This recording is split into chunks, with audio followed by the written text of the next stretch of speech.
اعوذ باللہ من الشیطان الرجیم بسم اللہ الرحمن الرحیم وَإِن تَدْعُوهُمْ إِلَى الْهُدَىٰ لَا يَتَّبِعُوكُمْ سَوَاءٌ عَلَيْكُمْ أَدْعَوْتُمُوهُمْ أَمْ أَنْتُمْ صَامِتُونَ إِنَّ الَّذِينَ تَدْعُونَ مِن دُونِ اللَّهِ عِبَادٌ أَمْثَالُكُمْ فَادْعُوهُمْ فَلْيَسْتَجِيبُوا لَكُمْ إِن كُنتُمْ صَادِقِينَ۔ سبحان اللہ۔ بتوں کے متعلق اور بتوں کی بے بسی اور لاچارگی کو اللہ تبارک و تعالیٰ نے یہاں بیان فرمایا ہے کہ بت کتنے مجبور اور بے بس اور لاچار ہوتے ہیں، لیکن انسان کی عقل ہے کہ اللہ تعالیٰ نے انسان کو بتوں سے زیادہ طاقت عطا فرمائی ہے، لیکن اس کے باوجود بھی یہ لوگ جن کے پاس زیادہ طاقت ہے وہ پھر بھی بتوں کے آگے جھکے ہوئے ہیں۔ تو اللہ تعالیٰ نے ارشاد فرمایا وَإِن تَدْعُوهُمْ إِلَى الْهُدَىٰ، فرمایا کہ تم ان بتوں کو اپنی رہنمائی کے لیے بلاؤ، لا يَتَّبِعُوكُمْ، یہ تمہاری کوئی رہنمائی نہیں کر سکتے ہیں۔ بھی بت تمہیں سیدھا راستہ نہیں دکھا سکتا، نہ تم سے بول سکتا ہے، نہ کوئی بات کر سکتا ہے، وہ تو خود بے بس کھڑا ہوا ہے۔ سواء علیکم، میں ذرا ان کا حال دیکھیں، ایک ہی بات ہے، ادعوتموہم ام انتم صامتون، تم انہیں بلاؤ یا نہ بلاؤ، خاموش رہو، چپ رہو، پھر بھی یہ تمہیں جواب نہیں دیں گے، تم انہیں بلاؤ یہ پھر بھی تمہیں جواب نہیں دیں گے۔ یعنی بتوں کا حال یہ ہوتا ہے کہ تم جن کو حالانکہ دیکھیں نا، ابو جہل کا لقب کیا تھا؟ ابو الحکم، دناؤں کا بھی ابا، ٹھیک ہے بھی تو اتنا اپنے آپ کو سیاڑا بندہ سمجھتا ہے، تیری عقل نہیں کام کرتی ہے کہ جس بت کے آگے تو جھکا ہوا ہے اس کا تو حال اپنا یہ ہے، تو اسے بلا نہ بلا بات تو برابر ہے، چاہے اسے لتر پھیر لو، چاہے اس کو ہار پہنا لو، چاہے اس کو جناب اللہ جو مرضی کی کرے جاؤ، اس کو کوئی فرق بھئی آپ ہی تو پتھر پسند کر کے اس کو گھڑ گھڑ کے جو ہے اپنے سامنے رکھ لیا، پھر اسی کو تم نے خدا بنا لیا۔ فرمایا تمہاری عقل نہیں کام کرتی ہے، ادعوتموہم ام انتم صامتون، تم بتوں کو بلاؤ یا خاموش رہو، تمہیں اس کا کوئی جواب نہیں ملے گا۔ اور اگلی بات فرمایا ان الذین تدعون من دون اللہ، فرمایا جن لوگوں کو تم اللہ کو چھوڑ کر خدا بنائے بیٹھے ہو نا، عباد امثالکم، تمہارے جیسے بندے ہی تھے، تمہارے جیسے وہ بت کیا تھے؟ تمہارے جیسے بندے تھے۔ مطلب کیا ہے اس کا؟ دیکھیں بت پرستی کی ابتدا کیسی ہوئی ہے۔ آقا علیہ الصلوۃ والسلام نے ارشاد فرمایا کہ پہلے جو لوگ گزرے نا، نیک لوگ گزرے پچھلی امتوں کے اندر، وہ ہوتا یہ تھا کہ جب وہ نیک لوگ ان کو اپنے بلاتے رہے، اللہ کی طرف بلاتے رہے، تو لوگ جو ہے وہ ان کی بات کبھی سن لیتے کبھی نہ سنتے، پھر آہستہ آہستہ وہ نیک لوگ بھی فوت ہو گئے، تو لوگوں نے کہا یار کاش کہ اب وہ ہمارے پاس ہوتے تو ہم ان کی بات مان لیتے، جیسے ہمارے ہاں رواج ہے، ٹھیک ہے جی، مرنے سے پہلے تو جو مرضی کر لیں نہیں مانیں گے، مرنے کے بعد پھر تمنا کرتے کاش ایک باری پھر راندہ گال آ کے گل کردا نا، اسی نہیں پا دینی سی، ٹھیک ہے۔ تو وہ بھی یہی کہنے لگے کہ یار کاش وہ نیک لوگ اب ہمارے پاس ہوتے تو ہم ان کی بات مان لیتے۔ تو شیطان کیونکہ موقع میں رہتا ہے، دا پہ رہتا ہے، تو اس نے آ کے نا ان کے دماغ میں یہ بات ڈالی، انہوں نے کہا یار بات یہ ہے تم ان کی یاد میں پریشان نہ ہو، میرے پاس ایک حل ہے، ایک طریقہ ہے کہ تم انہیں دیکھو گے تمہیں وہ یاد آیا کریں گے، تم نیک کام کرنا شروع کر دینا۔ انہوں نے کہا یہ بڑی اچھی بات ہے۔ انہوں نے کہا کیا کریں؟ انہوں نے کہا طریقہ یہ ہے کہ ایک پتھر ڈھونڈ کے ہم ان کی تصویر بنا لیتے ہیں، ان کی تصویر بنا کے ان کو چوک میں کھڑا کر دیتے ہیں، جب تم یہاں سے گزرو گے تو تم انہیں دیکھو گے تو تمہیں وہ یاد آ جائیں گے، تم اللہ اللہ کرنا شروع کر دینا۔ انہوں نے کہا لے بندہ بڑا سیاڑا ہے بھائی، صحیح گل کر گیا بھائی، ٹھیک ہے نا جی، نہیں نا قرآن مجید نے کہا زین لہم الشیطان ما کانوا یعملون، شیطان کبھی بھی نہیں کہتا کہ شراب پی، شیطان پہلے شراب کو کیا کرتا ہے؟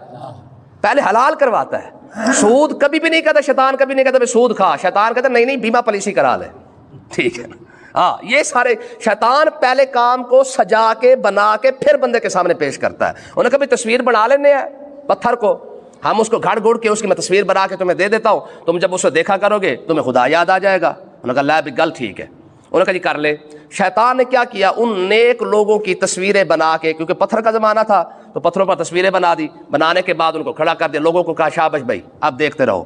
تو وقت گزرتا گیا، بات دیکھنے سے شروع ہوئی، پھر دعاؤں تک پہنچی، پھر بات جھکنے تک پہنچی، آخر بات پھر سجدے پر پہنچی، پھر حقیقت یہ نکلا کہ وہ بت جو جن کو صرف اور صرف محض دیکھنے کی خاطر بنایا گیا تھا، پھر انہی بتوں کو ایسا ایسا خدا بنا لیا گیا، ٹھیک ہے۔ تو یہ اندازہ کرے کہ یہ قوم کا یہ حال تھا، کہ یعنی یوں سمجھ لیں اس کو مسئلہ یہ بھی دیکھ لے کہ بت پرستی کی ابتدا جو ہوئی ہے وہ تصویر سے ہوئی ہے، بت پرستی کی ابتدا صرف تصویر سے ہوئی ہے، بات تصویر سے چلی تھی اور کہاں تک جا پہنچی؟ ٹھیک ہے جی، یہ دیکھ عبادت تک جا پہنچی ہے۔ ہمارے ہاں حال دیکھ لینا، ہمارا ہاں تصویر جو تھی وہ مجبوراً تھا، چلو بھی پاسپورٹ مجبوری ہے، آئی ڈی کارڈ مجبوری ہے، تصویر یہاں سے ہوتی ہوئی حرم تک جا پہنچی ہے، نہیں ہے؟